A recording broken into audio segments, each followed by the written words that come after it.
کو فدیہ دے کر یا پھر پڑھے لکھے شخص کا 10 مسلمانوں کو پڑھانے پر آزادی دی جا رہی تھی، اور حضرت زینب کو جب یہ خبر ہوئی تو ان کے پاس فدیہ دینے کے لیے کوئی قیمتی چیز موجود نہیں تھی سوائے ایک چیز کے۔ زینب نے نظر پڑتے ہی پہلا سوال کیا کہ کیا آپ نے اسلام قبول کر لیا؟ جواب ملا کہ نہیں۔ حضرت زینب کی وفات کے بعد تبرک کے طور پر رسول پاک نے اپنا تیمن شریف ان کے کفن کے اندر ڈال دیا اور نماز جنازہ پڑھا کر خود اپنے مبارک ہاتھوں سے اپنی سب سے بڑی اور لاڈلی بیٹی کو قبر کے اندر اتارا۔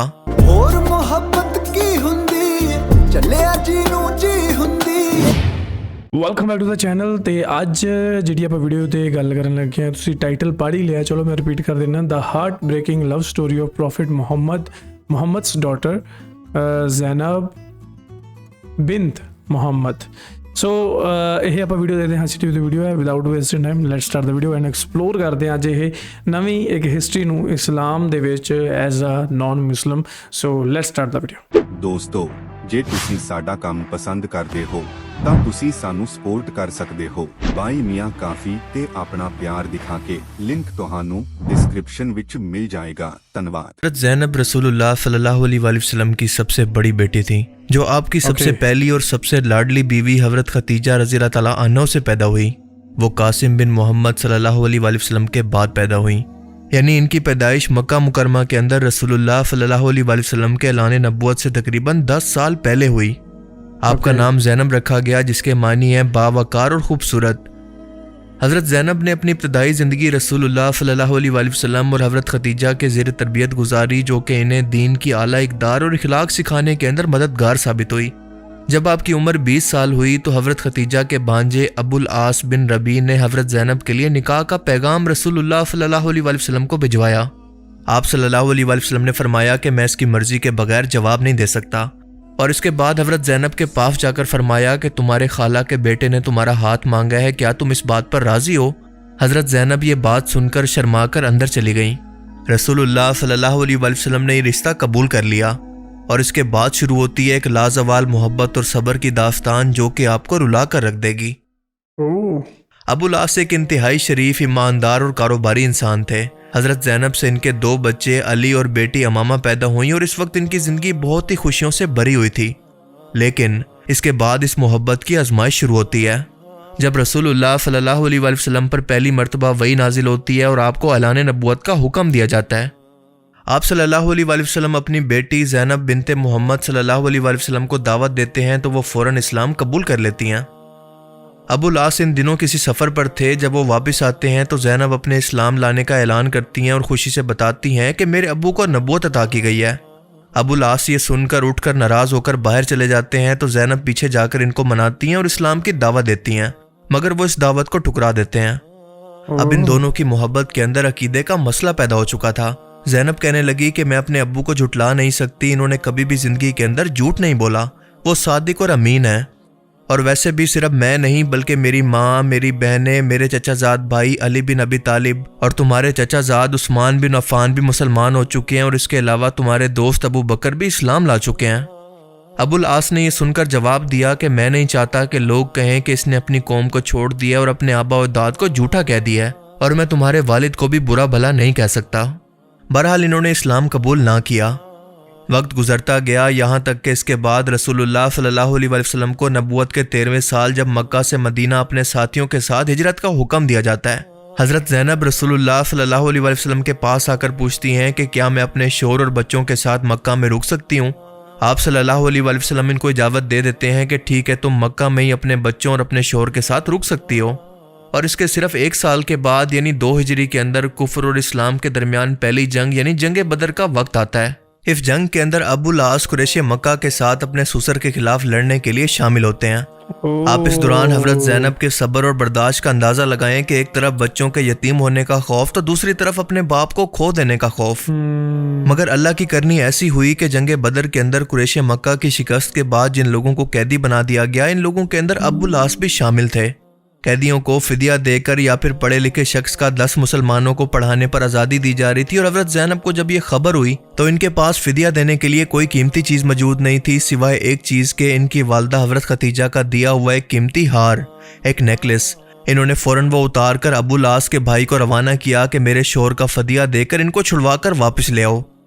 جب قیدیوں کا فدیہ دے کر ان کو چھوڑا جا رہا تھا تو اسی دوران ایک ہار پر رسول اللہ صلی اللہ علیہ وآلہ وسلم کی نظر پڑی اور آپ فوراً اس کو پہچان کر زاروں قطار رونے لگے۔ آپ نے فرمایا کہ یہ ہار میری بیوی ختیجہ کا ہے، اور پھر کھڑے ہو کر فرمایا کہ مسلمانوں یہ شخص برا داماد نہیں ہے، کیا تم مجھے اس بات کی اجازت دیتے ہو کہ یہ ہار اس کو واپس کر کے بنا فدیے کے آزاد کر دوں؟ سب نے جواب دیا کہ ہاں اللہ کے رسول، ہم سب کو اس پر کوئی اعتراض نہیں۔ آپ صلی اللہ علیہ وآلہ وسلم نے یہ ہار ابو العاص کو پکڑایا اور فرمایا کہ ختیجہ کا یہ ہار زینب کو واپس کر دینا، اور کیا میں تنہائی میں تم سے کچھ بات کر سکتا ہوں؟ تنہائی میں جا کر فرمایا کہ ابو العاص، اللہ نے مجھے کافر شوہر اور مسلمان بیوی کے درمیان جدائی کروانے کا حکم دیا ہے، اسی لیے میری بیٹی کو میرے حوالے کر دو۔ ابو العاص نے یہ سن کر جواب دیا کہ ٹھیک ہے، جیسا آپ کہیں۔ جب یہ مکہ پہنچے تو حضرت زینب اپنے شوہر کے استقبال کے لیے مکہ کے داخلی دروازے پر کھڑی تھی۔ ابو العاص پر نظر پڑی تو سب سے پہلے ان کو دیکھتے ہی انہوں نے زینب سے کہا کہ آپ جا رہی ہو؟ زینب نے پوچھا کہ کیوں، کہاں؟ ابو العاص نے کہا کہ میری اور تمہاری جدائی کے لیے، اپنے باپ کے پاس واپس چلی جاؤ۔ حضرت زینب نے کہا کہ آپ میرے ساتھ نہیں چلو گے؟ کیا اسلام قبول نہیں کرو گے؟ ابو العاص نے جواب دیا کہ نہیں۔ لہٰذا حضرت زینب اپنے بچوں کو لے کر مدینہ روانہ ہوتی ہیں، لیکن راستے کے اندر جب کفار مکہ کو اس کی خبر ہوتی ہے تو ان کی سواری پر ان کو نیزے سے حملہ کر کے ایک پتھر پر گرا کر ان کو زخمی کر دیا جاتا ہے، اور اس کے بعد یہ واپس آ جاتی ہیں۔ لیکن کچھ دن کے بعد دوبارہ حضرت زید بن حارثہ اور باقی صحابہ کرام نے انہیں رسول اللہ صلی اللہ علیہ وآلہ وسلم کے پاس حفاظت سے پہنچا دیا۔ کئی رشتے آئے لیکن زینب نے کوئی رشتہ قبول نہیں کیا، کیونکہ ان کو ہمیشہ یہ امید لگی رہی کہ شاید ان کا شوہر اسلام قبول کر لے۔ اور دوسری طرف ابو العاص پر بھی قریش مکہ نے دباؤ ڈالا کہ محمد صلی اللہ علیہ وآلہ وسلم کی بیٹی کو طلاق دو، اور جس عورت سے کہو گے ہم تمہاری شادی کرا دیں گے۔ تو ابو العاص جو کہ اس وقت تک مسلمان بھی نہیں ہوئے تھے، انہوں نے ہمیشہ جواب دیا کہ نہیں، کوئی عورت زینب کے برابر نہیں ہو سکتی۔ 6 سال کے بعد ابو العاص ایک قافلے کے ساتھ مکہ سے شام سفر کر رہے تھے تو راستے کے اندر رسول اللہ صلی اللہ علیہ وآلہ وسلم کے صحابہ کی ایک جماعت نے ان کو گرفتار کر لیا اور اپنے ساتھ مدینہ لے آئے۔ ابو العاص نے مدینہ جاتے ہوئے زینب اور ان کے گھر کے بارے میں پوچھا تو فجر کی اذان کے وقت ان کے دروازے پر پہنچے۔ زینب نے نظر پڑتے ہی پہلا سوال کیا کہ کیا آپ نے اسلام قبول کر لیا؟ جواب ملا کہ نہیں۔ رسول اللہ صلی اللہ علیہ وآلہ وسلم نے فرمایا کہ کوئی بات نہیں زینب، اپنے خالہ زاد اور علی اور امامہ کے والد کو خوش آمدید کہو۔ آپ صلی اللہ علیہ وآلہ وسلم نے فجر کی نماز پڑھائی اور مسجد کے آخری حصے سے اچانک سے زینب کی آواز آئی کہ میں ابو العاص کو پناہ دیتی ہوں، یہ میرے بچوں کا باپ اور میرا خالہ زاد ہے۔ رسول اللہ نے فرمایا کہ مسلمانوں یہ برا داماد نہیں ہے، اس نے مجھ سے جو بھی کہا سچ کہا، جو بھی وعدہ کیا پورا کیا۔ اگر تم سب اجازت دو تو کیا اس کا مال اسے واپس کر کے مکہ واپس بھیج دوں، کیونکہ یہ مجھے بہت پسند ہے، اور اگر تم لوگ انکار کرو تو یہ بھی تمہارا حق ہے۔ سب صحابہ نے ایک زبان ہو کر کہا کہ اے اللہ کے رسول، ہم آپ کو اجازت دیتے ہیں۔ رسول اللہ نے حضرت زینب سے کہا کہ ابو العاص اب صرف تمہارے بچوں کا باپ اور تمہارا خالہ زاد ہے، لیکن تمہارے لیے حلال نہیں ہے، سو یہ تمہارے قریب نہ آئے۔ اور یہ فرما کر حضرت زینب کو گھر بھیج دیا اور ابو العاص کو بھی بچوں سے ملنے کے لیے بھیج دیا۔ حضرت زینب نے ابو العاص سے سوال کیا کہ کیا ابھی تک وقت نہیں آیا کہ اس لمبی جدائی کو ختم کر کے ہم لوگ ایک ساتھ ہو جائیں؟ ابو العاص نے جواب دیا کہ نہیں۔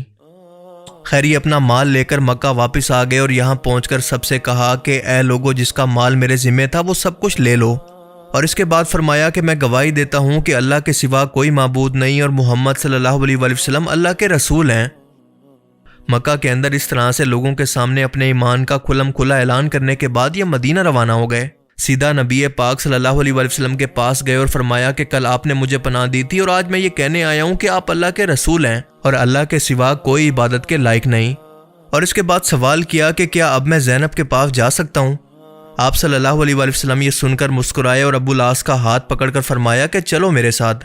زینب کے دروازے پر پہنچے اور فرمایا کہ زینب، تمہارا خالہ زاد آیا، تم سے رجوع کی اجازت چاہتا ہے۔ زینب یہ سن کر شرما کر مسکرانے لگیں۔ دونوں نے ایک لمبی جدائی کے بعد صرف 1 سال ساتھ گزارا اور اس کے بعد حضرت زینب اس دنیا سے رخصت ہو گئیں۔ ان کی وفات کے وقت ابو العاص اتنا دکھی تھے کہ ان کی میت پر جا کر رسول اللہ صلی اللہ علیہ وآلہ وسلم کو رو رو کر کہنے لگے کہ اے اللہ کے رسول، میں زینب کے بغیر زندہ نہیں رہ سکتا۔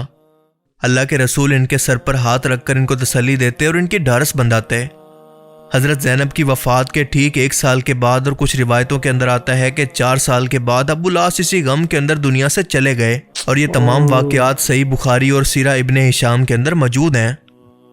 سن 7 نبوی کے اندر رسول پاک صلی اللہ علیہ وسلم اور آپ کے ساتھیوں کو شعب بن ابی طالب گھاٹی کے اندر قید کر دیا گیا۔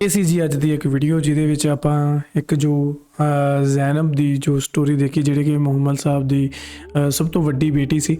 ਤੇ ਵਾਕਈ ਯਾਰ ਜਿੱਦਾਂ ਇਹਨਾਂ ਨੇ ਸਟਾਰਟਿੰਗ 'ਚ ਕਿਹਾ ਸੀ ਨਾ ਬਾਈ ਨੇ ਕਿ ਜਿਹੜੀ ਅੱਜ ਦੀ ਇਹ ਗੱਲ ਸੁਣਾਉਣ ਲੱਗੇ ਆ ਬਹੁਤ ਹੀ ਭਾਵੁਕ ਕਰ ਦੇਣ ਵਾਲੀ ਹੈ। ਜਿਹੜੀ ਇਹਨਾਂ ਦੀ ਲਵ ਸਟੋਰੀ ਸੀ, ਦੇਖੋ ਮਤਲਬ ਪਹਿਲਾਂ ਤਾਂ ਇਹਨਾਂ ਨੇ ਸਾਰੀ ਉਮਰ ਮਤਲਬ ਉਹ ਆਪਦੇ ਜੋ ਹਸਬੈਂਡ ਤੋਂ ਬਿਨਾਂ ਗੁਜ਼ਾਰੀ ਨਾ, ਤੇ ਫਿਰ ਜਦੋਂ ਉਹਨਾਂ ਨੂੰ ਮਿਲੇ ਤਾਂ ਸਾਲ ਬਾਅਦ ਉਹਨਾਂ ਦੀ ਜੋ ਮਤਲਬ ਚਲੇ ਜਾਂਦੇ ਉਸ ਦੁਨੀਆ 'ਚੋਂ, ਅਤੇ ਉਸ ਤੋਂ 4 ਸਾਲਾਂ ਬਾਅਦ ਜੋ ਹਸਬੈਂਡ ਉਹ ਵੀ ਚੱਲ ਜਾਂਦਾ। ਇਹ ਵਾਕਈ ਰੀਤ ਹੈ ਯਾਰ। ਇਹ ਤੁਸੀਂ ਕਦੇ ਵੀ ਦੇਖਿਆ ਹੋਊਗਾ ਦੁਨੀਆ 'ਚ, ਜਦੋਂ ਕਿਸੇ ਕੋਈ 70 ਜਾਂ 60 ਪਲੱਸ ਕਿਸੇ ਹਸਬੈਂਡ ਵਾਈਫ ਵਿੱਚੋਂ ਕਿਸੇ ਦੀ ਡੈਥ ਹੁੰਦੀ ਹੈ, ਤਾਂ ਜੋ ਮੰਨ ਲਓ ਵਾਈਫ ਦੀ ਡੈਥ ਹੋ ਗਈ ਤਾਂ ਹਸਬੈਂਡ ਵੀ ਥੋੜ੍ਹੇ ਕੁ ਸਾਲਾਂ ਬਾਅਦ ਉਹ ਵੀ ਚੱਲ ਜਾਂਦਾ, ਕਿਉਂਕਿ ਉਹ ਜਿਹੜੀ ਉਮਰ ਹੁੰਦੀ ਹੈ ਨਾ, ਉਸ ਉਮਰ ਦੇ ਵਿੱਚ ਹਸਬੈਂਡ ਵਾਈਫ ਦਾ ਰਿਲੇਸ਼ਨ ਹੈ ਨਾ ਜਿਹੜਾ, ਉਹ ਇੱਕ ਦੂਜੇ ਦਾ ਪੱਕਾ ਸਹਾਰਾ ਹੁੰਦੇ ਆ। ਉਹਨਾਂ ਨੂੰ ਹੋਰ ਕਿਸੇ ਤੋਂ ਉਮੀਦਾਂ ਨਹੀਂ ਹੁੰਦੀਆਂ, ਨਾ ਆਪਦੇ ਬੱਚਿਆਂ ਤੋਂ, ਨਾ ਪੋਤਿਆਂ ਤੋਂ, ਨਾ ਕਿਸੇ ਹੋਰ ਤੋਂ। ਉਹ ਇੱਕ ਦੂਜੇ ਦਾ ਸਹਾਰਾ ਉਹੀ ਹੁੰਦੇ ਆ, ਕਿਉਂਕਿ ਉਹ ਸਾਰੀ ਉਮਰ ਜਿਨ੍ਹਾਂ ਨੇ ਜਿਹਦੇ ਨਾਲ ਕੱਟੀ ਹੁੰਦੀ ਹੈ ਅਤੇ ਉਹਨੂੰ ਹੀ ਸਹੀ ਢੰਗ ਨਾਲ ਸਮਝ ਸਕਦੇ ਆ। ਅਤੇ ਜਦੋਂ ਉਹ ਵਿਛੋੜਾ ਪੈ ਜਾਂਦਾ ਨਾ, ਅਤੇ ਦੂਜਾ ਬੰਦਾ ਉਹ ਵਿਛੋੜਾ ਸਹਿ ਨਹੀਂ ਸਕਦਾ। ਮੇਰੀ ਦਾਦੀ ਜੀ ਇਸ ਦੁਨੀਆ 'ਚੋਂ ਗਏ ਸੀ, ਅਤੇ ਮੇਰੀ ਦਾਦੀ ਜੀ ਦੇ ਜਾਣ ਤੋਂ ਬਾਅਦ ਹੀ ਕੁਝ ਕੁ ਸਾਲਾਂ ਬਾਅਦ ਹੀ ਮੇਰੇ ਦਾਦਾ ਜੀ ਵੀ ਚਲੇ ਗਏ। ਸੋ ਇਹ ਸਿਰਫ ਮੇਰੀ ਕਹਾਣੀ ਨਹੀਂ ਹੈ, ਮੇਰੇ ਖਿਆਲ ਇਹ ਹਰ ਘਰ ਦੀ ਇਹੀ ਕਹਾਣੀ ਹੈ। ਆਪਾਂ ਨੂੰ ਇਹ ਦੇਖਣ 'ਚ ਸੁਣਨ 'ਚ ਮਿਲਦੀਆਂ ਇਹ ਚੀਜ਼ਾਂ ਕਿ ਜਾਂ ਜਿਹੜਾ ਦੂਜਾ ਪਾਰਟਨਰ ਹੁੰਦਾ ਉਹ ਬਿਮਾਰ ਹੋ ਜਾਂਦਾ ਹੈ ਨਾ, ਜਾਂ ਉਹ ਮਤਲਬ ਚਲੇ ਹੀ ਜਾਂਦਾ। ਸੋ ਵਾਹਿਗੁਰੂ ਮਿਹਰ ਕਰੇ ਜੀ ਸਾਰਿਆਂ 'ਤੇ। ਅੱਜ ਦੀ ਇਹ ਜਿਹੜੀ ਵੀਡੀਓ ਹਾਸੀ TV ਚੈਨਲ ਤੋਂ ਬਾਈ ਨੇ ਬਹੁਤ ਸੋਹਣਾ ਐਕਸਪਲੇਨ ਕੀਤਾ। ਬਾਈ ਦੇ ਬੋਲਣ ਦਾ ਸਟਾਈਲ ਬਹੁਤ ਵਧੀਆ, ਬਾਕੀ ਜਿਹੜੀਆਂ ਕਲਿੱਪਸ ਲਗਾ ਕੇ ਉਹ ਵੀਡੀਓਜ਼ ਨੂੰ ਐਡਿਟ ਕਰਦੇ ਆ ਉਹ ਵੀ ਬਹੁਤ ਵਧੀਆ, ਪਿੱਛੇ ਮਿਊਜ਼ਿਕ ਜੋ ਲਗਾਉਂਦੇ ਆ। ਸੋ ਕੁੱਲ ਮਿਲਾ ਕੇ ਦੇਖਿਆ ਤਾਂ ਬਹੁਤ ਵਧੀਆ ਕੰਮ ਕਰ ਰਹੇ ਹੋ। ਤੁਸੀਂ ਉਹਨਾਂ ਦੇ ਚੈਨਲ ਜਾ ਕੇ ਸਬਸਕ੍ਰਾਈਬ ਕਰ ਸਕਦੇ ਹੋ। ਅਤੇ ਥੈਂਕ ਯੂ ਸੋ ਮਚ ਕਿ ਤੁਸੀਂ ਸਾਰਿਆਂ ਨੇ ਇੱਥੇ ਤੱਕ ਵੀਡੀਓ ਦੇਖੀ। ਐਂਡ ਬੜੀ ਖੁਸ਼ੀ ਹੁੰਦੀ ਹੈ ਜਦੋਂ ਤੁਸੀਂ ਪੂਰੀ ਵੀਡੀਓਜ਼ ਦੇਖਦੇ ਹੋ। ਐਂਡ ਮੈਨੂੰ ਲੱਗਦਾ ਕਿ ਯਾਰ ਮੇਰੇ ਸਬਸਕ੍ਰਾਈਬਰਸ ਕਿੰਨੇ ਲੋਇਲ ਹੈ, ਕਿੰਨੇ ਪੱਕੇ ਹੈ, ਐਂਡ ਮੇਰਾ ਰਿਐਕਸ਼ਨ ਪੂਰਾ ਦੇਖਦੇ ਐਂਡ ਮੇਰੀਆਂ ਗੱਲਾਂ ਵੀ ਸੁਣ ਕੇ ਜਾਂਦੇ ਆ। ਨਹੀਂ ਤਾਂ ਮੋਸਟਲੀ ਕੀ ਹੁੰਦਾ ਕਿ ਜਿੱਥੋਂ ਤੱਕ ਰਿਐਕਸ਼ਨ ਹੁੰਦਾ ਉੱਥੋਂ ਤੱਕ ਲੋਕ ਰਿਐਕਸ਼ਨ ਦੇਖ ਕੇ ਚੱਲ ਜਾਂਦੇ ਆ, ਪਿਛਲੀ ਡਿਸਕਸ਼ਨ ਜਾਂ ਪਿਛਲਾ ਰਿਵਿਊ ਨਹੀਂ ਦੇਖਦੇ।